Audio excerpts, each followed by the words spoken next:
তার গাড়ি লক্ষ্য করে বোমাবাজি এবং গুলি চালানোর ঘটনা ঘটেছে, এটা আপনি অভিযোগ করছেন। দেখুন, গতকাল সন্ধ্যায় কোলেঘাট গাজীপুরে আমাদের একটা দলীয় সভা ছিল। সেখানে আমাদের পঞ্চায়েত সমিতির কর্মাধ্যক্ষ খয়রুল ইসলাম সেখানে সবাই করছিলেন। হঠাৎ করে আইএসএ বাসিত সমাজবিরোধীরা বিদ্যুৎ বিচ্ছিন্ন করে দেয়, অন্ধকার নেমে আসে, তারপরে চতুর্দিকে তার উপর হামলা করে। সেই হামলাতে খয়রুল সহ আমাদের 4 জন তৃণমূল কংগ্রেসের কর্মী তারা ব্যাপকভাবে আহত হয়। এই খবর পাওয়ার সঙ্গে সঙ্গে আমি জীবনতলা থেকে তখন জিরানগাছ হসপিটালে পৌঁছাই এবং সেখানে গিয়ে একজনের অবস্থা খুবই সিরিয়াস ছিল। আমরা সঙ্গে সঙ্গে ডাক্তারবাবুর সঙ্গে কথা বলে ওকে রেফার করি বাঙুর হসপিটালে। অবশিষ্ট যারা তারা হসপিটালে থাকে, আমরা ওখান থেকে রওনা হই কোলেঘাট থানায়। রাত তখন 10:30 থেকে 11টা বাজে। আমরা কোলেঘাট থানায় যাই, সেখানে অভিযোগ দায়ের করি। তারপর ওখান থেকে যখন ফিরছি, থানা থেকে 500 থেকে 600 মিটারের মধ্যে আমাদের গাড়ির কনভয় যখন আসছে, আমার গাড়ি, পুলিশ গাড়ি আছে, আমার গাড়ি আছে, সহ আরো 8-10টা গাড়ি আছে। হঠাৎ করে আমাদের গাড়ি লক্ষ্য করে গুলি এবং বোমা ছোড়া হয়। আমরা নিরাপত্তার স্বার্থে সঙ্গে সঙ্গে গাড়িতে সিটের পাশে আমরা বসে পড়ি। তারপর ওখান থেকে পুলিশকে ফোন করি, পুলিশ আসে। এই যে বোমা বা গুলি ছড়া হলো, আমার গাড়িটা একটু এগিয়ে গেল, কিন্তু পিছনের যে গাড়ি ছিল সেই গাড়িতে লাগে। সঙ্গে সঙ্গে সেখানে পুলিশ আসে। পুলিশ এসে ওখানে খোঁজাখুঁজি করার পরে ওখান থেকে আরো 2-3টে লাইভ বোমা উদ্ধার হয়। আমরা আবার ঘুরে থানায় যাই, থানায় গিয়ে এফআইআর করি, এফআইআর সাবমিট করি।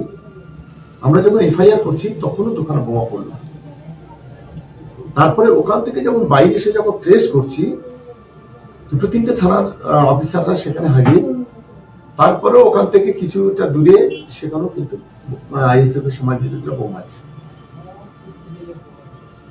পরবর্তীকালে আরো খবর শুনলাম, আমরা যে রাস্তা দিয়ে খড়গপুর বা জীবনতলা আসি, সেই রাস্তায় মঙ্গলপুর ভোর রাতে পুলিশ সেখান তো বেশ কয়েকটি বোমা উদ্ধার করেছে।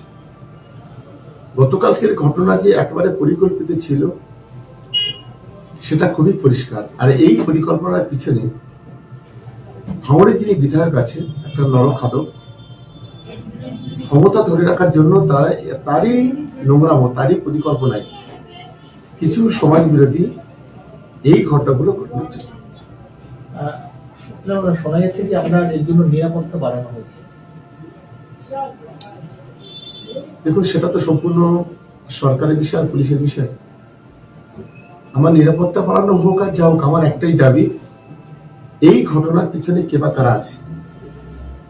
আমি আমাদের রাজ্যের মাননীয় মুখ্যমন্ত্রী তথা স্বরাষ্ট্রমন্ত্রী দিদিকে অনুরোধ করব এবং কমিশনার অফ পুলিশ কলকাতা সহ ডেপুটি কমিশনার বলি বা ওসি যারা আছেন তাদেরকে বলবো, এই ঘটনার পূর্ণাঙ্গ তদন্ত হওয়া দরকার এবং প্রকৃত দোষী যারা তাদেরকে খুঁজে বের করা দরকার। কারণ এই নওশাদ সিদ্দিকীর মতো লোকেরা এটাকে আড়াল করার জন্য বিভিন্ন ধরনের মিথ্যা কথা বলা শুরু করেছে।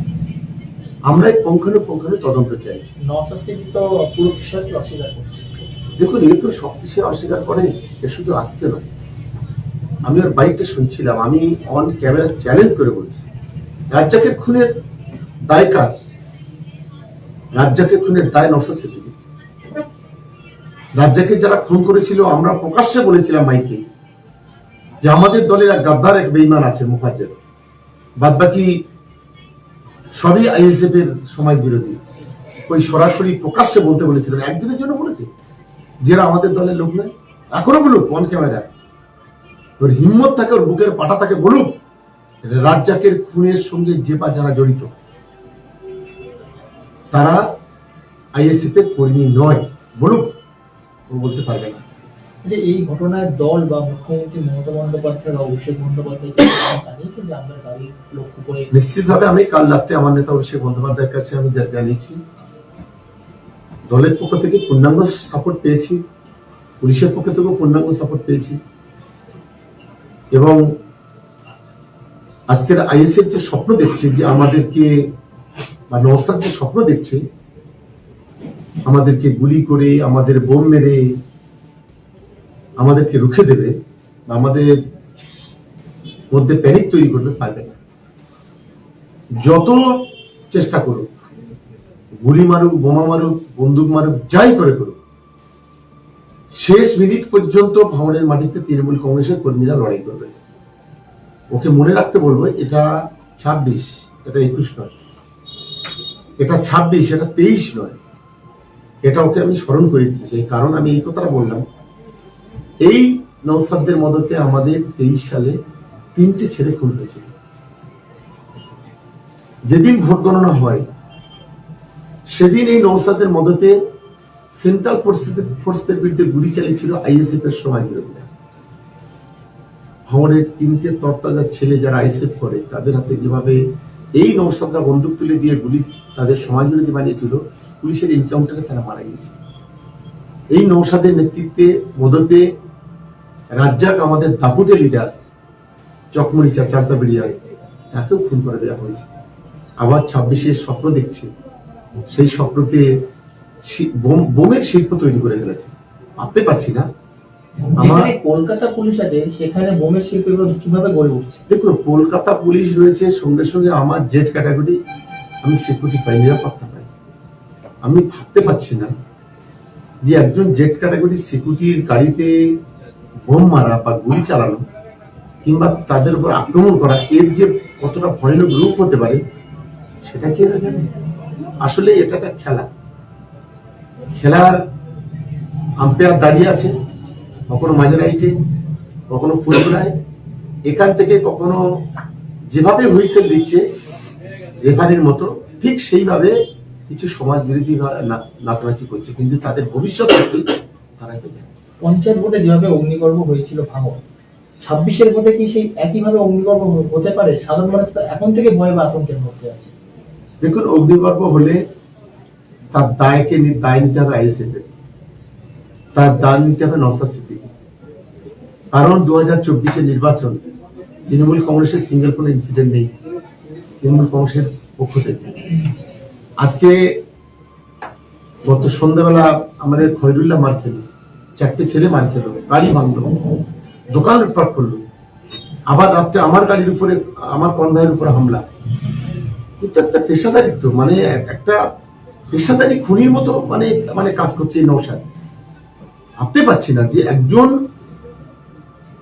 পীরজাদা বলে দাবি করে, মাথায় টুপি দিয়ে এত নিকৃষ্ট হতে পারে, এত নোংরা হতে পারে, এটা কখনো আগে দেখিনি, বর্তমানে যা দেখছি। সুকান্ত মজুমদার বলছে যে খুব তাড়াতাড়ি হয়তো ভাঙড়ে সেন্ট্রাল ফোর্স আসবে, মানে এটা কি অশান্তির জন্য কি তাড়াহুড়ো করা সেন্ট্রাল ফোর্স? ভাই, সেন্ট্রাল দিল্লি যত সেন্ট্রাল ফোর্স আছে সারা ভারতবর্ষে সব এনে ভাঙড়ে নামিয়ে দিন না, আমাদের কোনো আপত্তি নেই।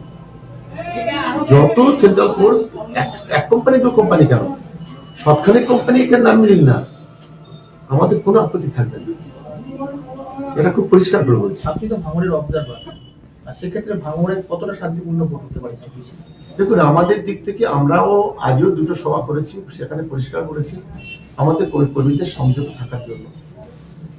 দেখুন, কেউ যদি আমাকে ঢিল ছড়ে, আমি নিশ্চয়ই তাকে রসগোল্লা ছুড়ব না, এটা ওদেরকে আমি স্মরণ করিয়ে দিলাম। তুমি শান্তির জন্য এক হাত বলো, আমি 4 হাত এগিয়ে যাবো। কিন্তু তুমি যদি আমাকে তাতাও, তুমি যত তাতাবে আমি তত জ্বলে উঠবো, এটা অন্তত মনে রাখা উচিত। আমরা ভাঙড়ের শুভবতী সম্পন্ন মানুষ, আমি তাদের বলবো, যেভাবে সমাজ বিরোধীদের ইউজ করে যে অরাজকতা বিশৃঙ্খলা ভাঙড়ে মারতে তৈরি করতে চাইছে এই নওশাদ সহ তার কিছু, তাদের কোনো ভাঙড়ে কিভাবে উন্নয়ন হবে, ভাঙড়ে দুটো কিভাবে রাস্তা হবে, ভাঙড়ে কিভাবে পানীয় জল হবে, কিভাবে একটা বিদ্যুতের ব্যবস্থা হবে, এই সমস্ত চিন্তা ভাবনা নেই। কিভাবে একটা ব্রিজ হবে, কিভাবে ভাঙড়ের ছেলেমেয়েরা শান্তিতে থাকতে পারবে, এই সমস্ত কোনো বিষয় নেই। শুধুমাত্র অশান্তি, অরাজকতা, বিশৃঙ্খলা কিভাবে তৈরি করা যাবে সেই চেষ্টা আজকের এই নওশাদ সিদ্দিকীর মতো লোকেরা করছে। আর এদের মদতে কিছু আমাদের দলের মানে অসভ্য কিছু দু একজন আছে দল থেকে যাদেরকে ঘাড় ধাক্কা দিয়ে বের করে দেওয়া হয়েছে। এই খবরের ব্লকে বড় বড় কথা হচ্ছে। আমি ভাবতে পারছি না যে আইএসসিতে পরীক্ষা কতটা কামাচ্ছে তাদের প্রতি একটা বিবাদ থাকে। খবরের মানুষ সাধারণ মানুষ তৃণমূল কংগ্রেসকে জেতাবে, এটা অন্তত ভাবতে। বোঝাই যাচ্ছে যে শওকত মোল্লা তিনি যেটা জানাচ্ছেন যে শান্তিপূর্ণ নির্বাচন তিনি চাইছেন এবং শাসক দল সেটা চাইছে। তবে বিরোধীরা যদি অশান্তি করার চেষ্টা করে তাহলে তার জন্য প্রশাসন বা এই যারা শাসক দলে আছে তারা তার উচিত জবাব দেবে। কিন্তু শান্তিপূর্ণভাবে 26-এর ভোট হবে কিনা, না পঞ্চায়েত ভোটের মতো আবার অশান্তি হবে কিনা, সেটাই হচ্ছে সব থেকে বড় প্রশ্ন। ক্যামেরা